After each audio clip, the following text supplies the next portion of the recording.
So once again, Top 5 Wednesday time, and if you are new to Top 5 Wednesday, it is a group on Goodreads created by Ginger Reads, Lainey, and Sam from Thoughts on Tomes. And Top 5 Wednesday is essentially where the host, which is currently Sam, will give us a topic for each Wednesday of the month, and we will pick our top 5. And unfortunately, in some of these, it was really hard to narrow it down because there are so many books that I need to read, but I did choose, although sometimes I will, like in next Wednesday's topic, I did pick 7 instead of 5, because I just realized as I was bringing these books over here to my filming station to show you guys, I realized there were 2 other books that I definitely need to, that would definitely fit the answer to that topic, for next week, that is. Okay, but this week's topic is your top 5 largest books on your TBR. Okay, so as always, these are in no particular order.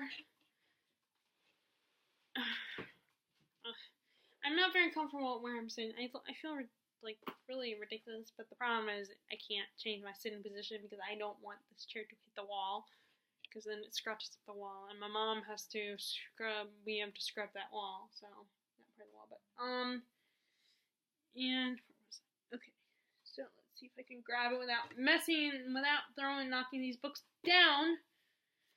Okay, so I just kind of have these books piled here. Okay. Alright, so first I get that's the problem with paperback, is the material these books are made out of are very slippery, and they tend to slide.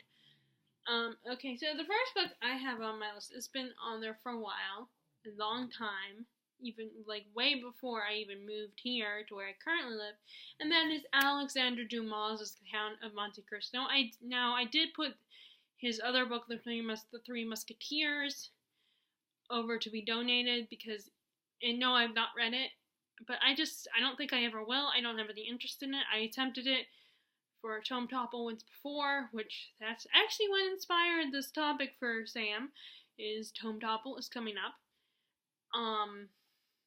But anyway, this is a classic, one of the classics, so it is, the language is mostly, it's not like Old English where it's hard to understand, where it doesn't even look like English, but it's still a bit much and a bit of a challenge to read, at least for me, someone who has not read a whole lot of classics. I mean, even the ones that I have read, sometimes I feel like I need to read them again because I didn't fully absorb the story, like A Tale of Two Cities, for instance, by Dickens.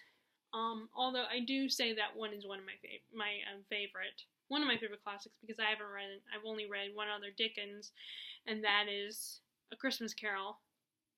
Because, I mean, there's one of these things where I've seen film adaptations so many times that I need to actually read the book. So, anyway. So, this is a basic revenge plot about this guy who, Edmond Dantes, and I've seen the movie, so I know the basic plot without having read the book. Who, his best friend, whose name I don't remember, he sells and betrays him to the government because he accidentally gets himself mixed up in a plot, in a government conspiracy type plot. So he ends up in this prison, and Edmund decides Edmund breaks out of prison with the help of a priest, and he decides that he's going to get revenge on his best friend, and unfortunately it makes it worse when he finds out that his best friend has married his fiancée, who you find out his best friend was in love with. So it's like I said, it's a basic revenge story. So it's a basic revenge story. Edmund disguises himself and has this whole elaborate plan, gets himself all rich and cleans himself up a bit, and it's all about him getting revenge on his best friend who betrayed him. And it's so funny that, it's such a simple plot, but, look at how big this book is. I mean, there are,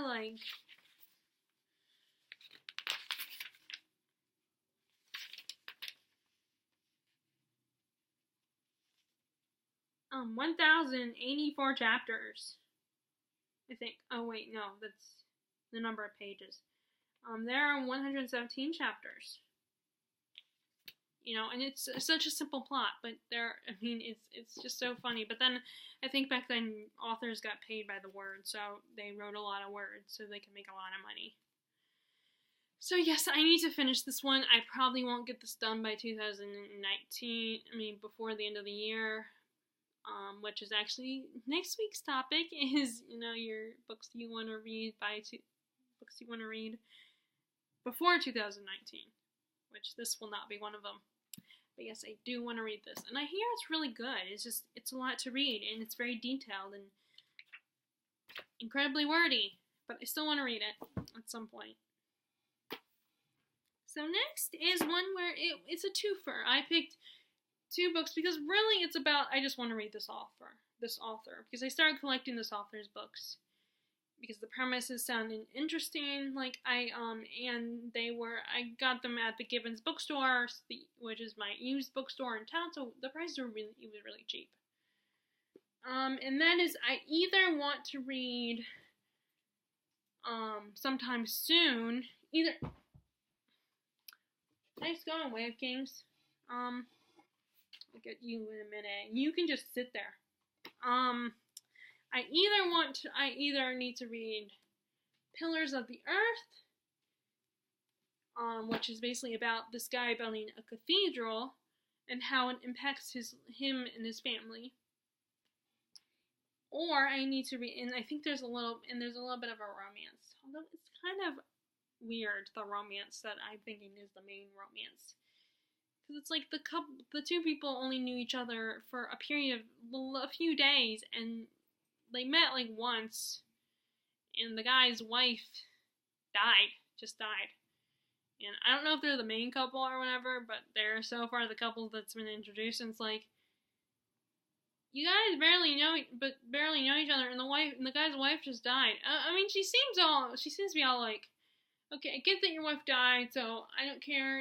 I'm okay if you don't love me yet the same way I love you right now because your wife just died and I know you loved your wife.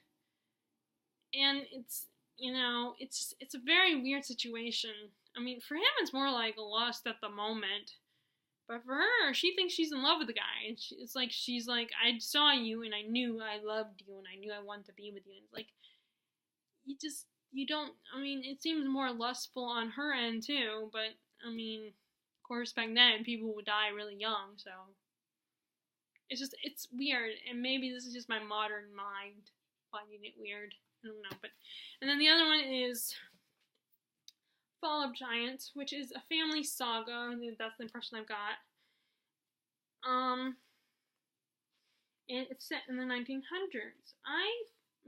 My first thought is that I would prefer this book over this one, so I want to start with this book, because it's the 1900s, and me and medieval literature don't always get along. Sometimes I don't always like it, but then I think most of my experience with medieval literature has been, academic, so maybe that's part of my problem. And I did like Catherine of Aragon, by Philippa Gregory, and I still need to read The Other Boiling Girl, which it's been a long time. So it's either this Ken Follett book or this one. Either way, they're both big chunker books. But I picked both of them because it's they're both by the same author, and I just want to get into that author. And he writes big books. Okay, so next, book number 3 that I chose is one that I started, and I'm reading it for Nonfiction November, but I don't think I'll get it done by nonfiction by the end of November. I know I should be more hopeful and have more faith in not be negative, but this book is a big chunker, and that is Walt Disney: A Triumph in the American Imagination by Neil Gabler. And obviously by the title, this is a biography on Walt Disney. And I have, and so far I read a little bit of it. I got to the part where we learn about his relationship with his father. It was a little bit rocky. We learn about his time in the town that kind of inspired Main Street USA and the Disney parks. We learn about how he's been trying to get into the cartoon business. How his first thought was at first he actually wanted to be an actor. And then, which is funny because I think he was originally the first to voice Mickey Mouse. And then he decided he wanted to be, and then eventually he realized he would rather be a cartoonist, and make cartoon comic strips. But now he's at the point where he decides he doesn't want to make comic strips. He wants to get into television. And we learn about his childhood. He had quite a few siblings. He had 3 brothers and 1 sister. And he had a lot of jobs growing up. And his father wasn't good in investing, and he had more imagination, and he was more opportunistic, and and his father was the complete opposite, and it's almost like he subconsciously wanted to rebel against his father. Like, he never wanted to be anything like his father. And he just did everything in his power to avoid ending up like him. And he just had such a more creative mind than his dad. And his dad was a lot harder on him, partly because of that.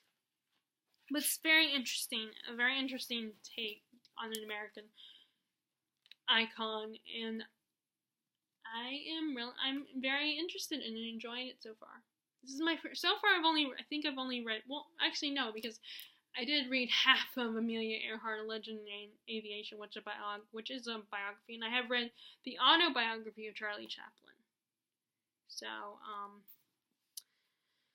I definitely, as far as nonfiction goes, I'm definitely more into reading about specific people that I'm interested in. But I do want to read more things about specific topics that I'm interested in, not just people. Okay, so next, book number 4 is the one that fell. And, of course, I'll go over here. Okay, come on. No, oh, no, you don't. No, come here. No, come on. I'm trying, this chair, the only problem with this chair is it moves around a lot. So, and I'm trying not to get up because of that. But I guess I'm going to have to get up and grab the book because it fell.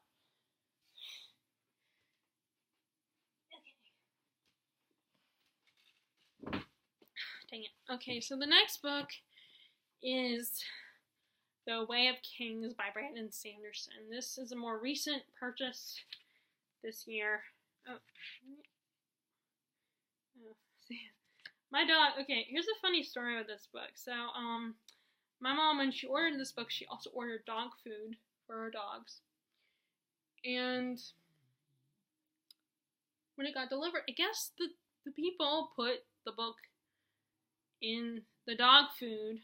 It was still wrapped up, so, but apparently it still smelled like dog food because my dog, Rascal, decided to try to eat it because he could smell the dog food on the book. So, he took a little nibble out of my book. See if you can see it.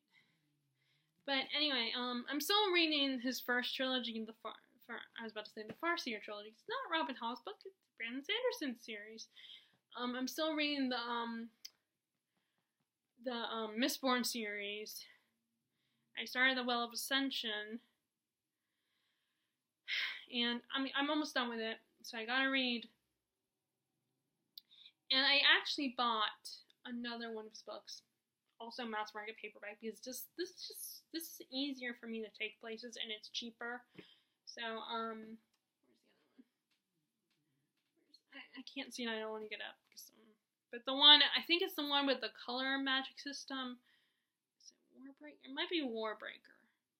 Yeah, because Elantris is the other one of his early books, which is a book they recommend you read. A lot of people have recommended, if you want to read the books chronologically, you should read Elantris first, because that one was written first. But I I didn't get into Brandon Sanderson until like around the time Mistborn came out, so which is so funny. Because I wonder if that book was already published, that trilogy was already published. And it just so happens that people on BookTube just started noticing the books more. I don't know, or maybe I just started noticing his books more. I don't know, but anyway. So I do want to get to this one, but it probably won't happen until next year, sometime next year. So, but yes, this is one of my bigger chunky books, and I can't wait to read it. I'm so excited, and I am really getting into, once again, because I have read adult fantasy before, because I read the Dragonlance series, and I really liked that one. Although it was such, you could tell, it was definitely inspired by Lord of the Rings. So I'm definitely getting more into Brandon Sanderson and Robin Hobb. Okay. Damn it, stay. Okay, so the last book, I wanted to throw in a book that I'm, like, with these top 5 books that I picked, I tried to throw in books that were all kind of different from each other.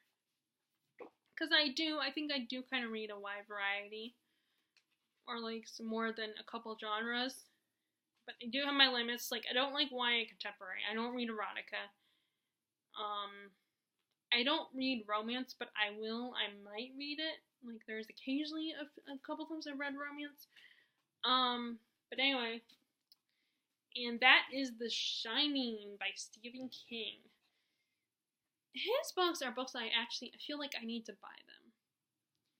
I can't just get them from the library, because unless it's the only book I borrow from the library that week, his books are so daggone long. I mean, it's great that his books are long, but at the same time it's not, because it's so much to read, and it takes like a month or more for me to read a Stephen King book.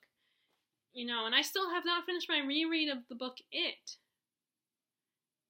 Like, which is over 1,000 pages. I mean, I figure at the time when I started reading, like, oh, I've already, I read it once, so it shouldn't be that hard, but it's not always the aspects of the plot are, sometimes there's moments in the plot that are a little, like, dry, or not action-packed, or creepy, like, they're more about the domestic life of the characters and giving background, which I do like that. It's just, sometimes you get a little, forgive me, but bored.